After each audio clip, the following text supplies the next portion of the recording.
I, 29 male, got the text that ended my relationship while sitting in a dentist's waiting room last Monday. My girlfriend Bianca, 27, had been acting weird for a few days, lots of hush phone calls, but I figured work stress or something. The text came at 2:17 p.m. Bianca, hey babe, quick heads up. Remy is going through a rough patch and needs somewhere to crash for a few weeks. He's moving in tonight. I know this is sudden, but it's not negotiable. He's in a bad spot, and I owe him this. Remy, her ex, the guy she dated for 3 years before me. The one she swore was completely out of the picture. I sat there, mouth still numb from Novocaine, rereading it. Not negotiable. In the apartment we'd been sharing for 8 months, where we split everything 50-50ths. My response, no problem. Bianca, really? Wow, thanks, babe. I knew you'd understand. He'll be on the couch. Won't be in the way. Me, all good. Handle it however you need to. Bianca, you're the best. 2 hearts. Here's the thing about our living situation that Bianca apparently forgot. We're both on the lease, yeah, but the lease is month to month. Either party can give 30 days notice to the landlord to remove themselves. And more importantly, the security deposit, that was entirely mine. $2,400. She couldn't afford her half when we moved in, promised to pay me back. Never did. I left the dentist and went straight back to work. Acted normal. Texted Bianca about dinner plans like nothing was wrong. Then I started making calls. First call, my buddy Jerome. Asked if I could crash at his place for a few nights. He had a spare room, no questions asked. Second call, the landlord, Mr. Anderson. Explained I needed to remove myself from the lease, effective immediately due to an emergency situation. He said I need to give 30 days notice. I asked about the provision for domestic situations, when one party needs immediate separation. He said if both parties agree, it can be expedited. Third call, my cousin who owns a moving company. Asked if he had a truck available that evening. He did. Went home at 5 p.m. Bianca wasn't there yet. Perfect. I started packing. Not frantically, not angrily. Methodically. My clothes, my electronics, my kitchen stuff, I bought most of it. My furniture, the TV, the good couch, my desk setup. Left her stuff. Left the old futon she'd brought from her previous place. Left her decorations. By 7 p.m., I'd loaded everything into the truck. The apartment looked sparse, but livable. She still had basics. Then I sat down and wrote a letter to leave on the counter.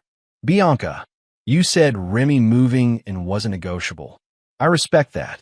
You've made your choice about what you need. I've made mine. I've moved out and initiated my removal from the lease. Mr. Anderson has your contact information for the transfer. The full rent, $1,850, is due on the 1st. The security deposit was paid entirely by me, so that will be returned to me when the lease ends. Best of luck with everything. P.S. The utilities are in my name. I'll be canceling them tomorrow at noon. You want to set up new accounts. Left my key on the counter. Took photos of the apartment's condition, spotless, no damage. Sent an email to Mr. Anderson with the photos, confirming my move out, and providing Bianca as the sole contact for the lease going forward. Then I left. Got to Jerome's place around 8 p.m. Turned off my phone. Opened a beer. Felt free.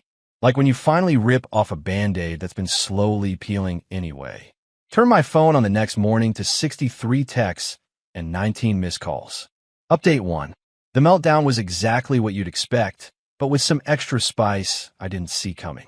The text started around 9 p.m. that first night, right after she got home and found my letter. Bianca, what the hell? Where are you? This isn't funny. You took the TV? Call me now. How could you do this? Remy is here, and there's nowhere for him to sleep properly. You're being so immature. Then the call started. I didn't answer. She left voicemails that progressed from confused to angry to tearful to furious. 3 a.m. You need to grow up and come home. We could talk about this. 6 a.m. The landlord called. What did you tell him? You can't just leave me with the full rent. 8 a.m. The power company says the account is scheduled for disconnection. You wouldn't. Noon. She found out I would. The power was cut. That's when she switched tactics and got her friends involved. Her best friend Carly called. What kind of man abandons his girlfriend because she's helping a friend in need? Her sister Delia texted, Bianca is crying. How can you be so heartless? Remy is practically homeless. Even got a text from a number I didn't recognize. Hey man, this is Remy. I don't know what your problem is, but Bianca is really upset. Be a man and come sort this out. The audacity. Her ex texting me about being a man while sleeping in what was my apartment. I responded to exactly one person, Bianca. One text. You said it wasn't negotiable. I agreed. My decision to leave isn't negotiable either. Direct all apartment concerns to Mr. Anderson. Then I blocked her number. Blocked Qley. Blocked Delia. Blocked Remy. Went about my day. But here's where it gets interesting. That evening, I get a call from Mr. Anderson. Mr. Anderson, hi. I have Ms. Rivera here, saying she can't take over the full lease. She's saying you abandoned her without notice? Me? I gave you notice yesterday. Sent the documentation. She informed me her ex was moving in, said it wasn't negotiable. I chose to leave. Mr. Anderson, I see. Well, she's saying she can't afford the full rent. Wants to keep it split. Me? That's between you and her now. I've formally removed myself with proper notice. Mr. Anderson, the thing is, if she can't take over the lease alone and you've withdrawn, I'll need to start the eviction process. The rent is due in 5 days. Me, I understand.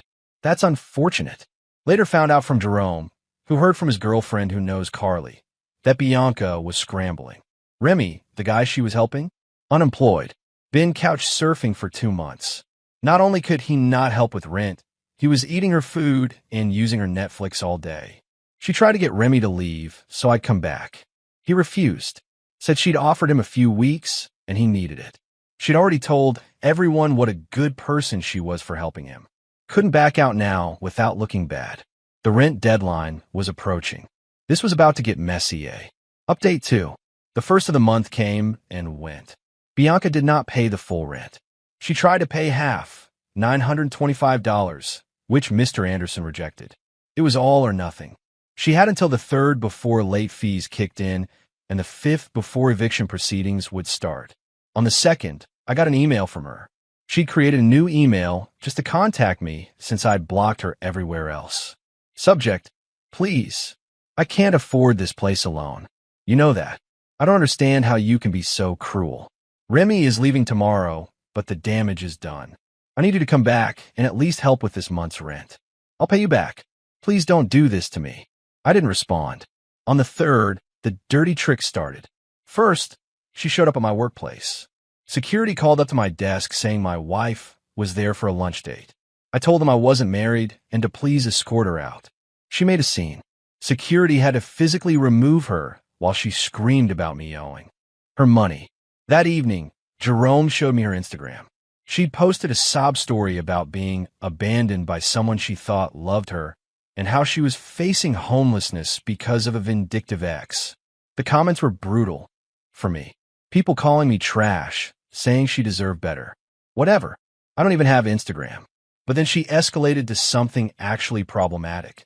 She called my mom, my sweet, worry-prone mother who had no idea any of this was happening. Told her I'd abandoned her after she'd lost her job. Lie. That she was pregnant. Massive lie. And that I'd left her for another woman. Also lie. My mom called me in tears. It took an hour to calm her down and explain the truth. I sent her screenshots of Bianca's original text about Remy moving in. My mom was livid. Nobody messes with her baby boy, apparently. She called Bianca back and, in my mom's words, gave her a piece of my mind about lying to a mother. On the 4th, desperation set in. Bianca somehow got my new address, probably followed me from work, and showed up at Jerome's place with Remy. Remy. The audacity levels were off the charts. Jerome answered the door. I stayed in the living room, but could hear everything. Bianca, I need to talk to him. This is insane. Jerome, he doesn't want to talk to you. Please leave. Remy, listen, bro. We're all adults here. Your boy needs to handle his responsibilities. Jerome, his responsibility? You're living in what was his apartment, rent-free, and you want to talk about responsibilities? Bianca, I'll call the cops. He stole my furniture. Jerome, he took his property. I helped him move it. Everything he took was his. Go ahead, call them. They didn't call the cops. They left after more yelling. On the 5th, I got a call from Mr. Anderson. Eviction papers had been filed. Bianca had 30 days to vacate. She tried to negotiate, offered to find a new roommate, but without someone on the lease immediately, he couldn't wait. That evening, I got another email. From Remy's email address, but clearly written by Bianca. You've made your point. I shouldn't have said it wasn't negotiable. I should have discussed Remy staying with you first. But this has gone too far. I'm going to be evicted. Is that what you wanted? To see me on the street? Please, I'm begging you. Come back and we can work this out. I did respond to this one. Bianca, you made a unilateral decision about our living situation. I made one too. The difference is, mine was about my own life, not yours. You chose to prioritize your ex over our relationship. That was your right. The consequences are yours to handle. Stop contacting me. Stop contacting my family. Stop coming to my workplace. Any further harassment will be met with a restraining order. The apartment situation is between you and Mr. Anderson now. Then I set up an auto-forward to send any emails from her or Remy straight to a folder in case I needed them for legal documentation. The eviction was in motion, but she still had one more card to play. Final update. The last 3 weeks have been educational, about how far entitlement can go when reality hits. First, Bianca tried the legal angle. She actually hired a lawyer, with what money, I don't know, to send me a demand letter. It claimed I had constructively evicted her by removing myself from the lease without proper notice, and demanded I pay 3 months of rent as damages. My response was simple. I forwarded it to my uncle who's a lawyer. He laughed, actually laughed, sent back a response that basically said, my client gave proper notice to the landlord and followed all legal requirements for lease modification. Your client's inability to afford the apartment she chose to make unilaterally available to her ex-boyfriend is not my client's responsibility. That went nowhere. Then came the smear campaign 2.0. She started contacting my extended family on Facebook. Aunts, uncles, cousins I barely talked to, telling them I'd left her stranded and homeless. Most of them ignored her, but my Aunt Rita called me concerned.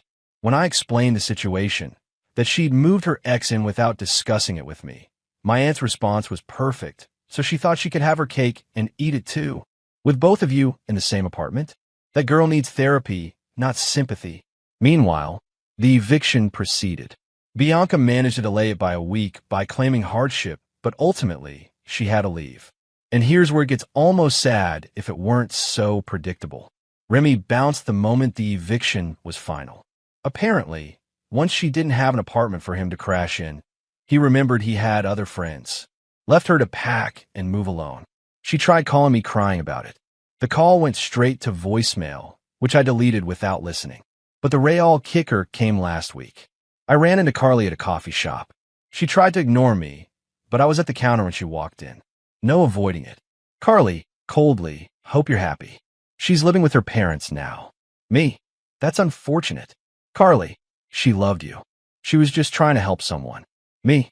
She made a choice. Every adult has that right. So did I. Qley, you destroyed her life over jealousy. Me, no. She destroyed our relationship by moving her ex in without discussion. I just declined to subsidize it. Then Qley said something that actually made me laugh. Qley, she's telling everyone you're abusive, that you financially controlled her. Me, the same everyone who knows she couldn't afford the security deposit, who knows I paid for most of our dates because she was always broke. Good luck with that narrative. She stomped off. Yesterday, I got one final email. Bianca again, new address. I know you hate me now. I get it. I messed up. Remy was a mistake. Moving him in was a mistake. Saying it wasn't negotiable was a mistake. I've lost everything. My apartment, my relationship, my dignity. My parents are so disappointed. I have to start over completely. I just wanted you to know that I learned my lesson. You don't owe me anything. I just wanted to say I'm sorry. Really sorry. Not for sympathy, just because you deserve an apology. I hope you find someone who treats you better than I did. I didn't respond. There's nothing to say. She made choices, faced consequences. That's life. As for me, I'm good. Better than good, actually. Found my own studio apartment. Smaller than the old place, but it's all mine. No drama, no surprise roommates, no one making unilateral decisions about my living space. Jerome and I have become better friends through this. He said watching me handle everything so calmly taught him about self-respect and boundaries. His girlfriend apparently uses me as an example of not putting up with BS to her friends. My mom still randomly texts me, "Proud of you for standing up for yourself." She also may have told our entire extended family about that lying girl who tried to trap my son. Bianca is basically family gossip legend now, and not in a good way. The security deposit? Got it back in full last week.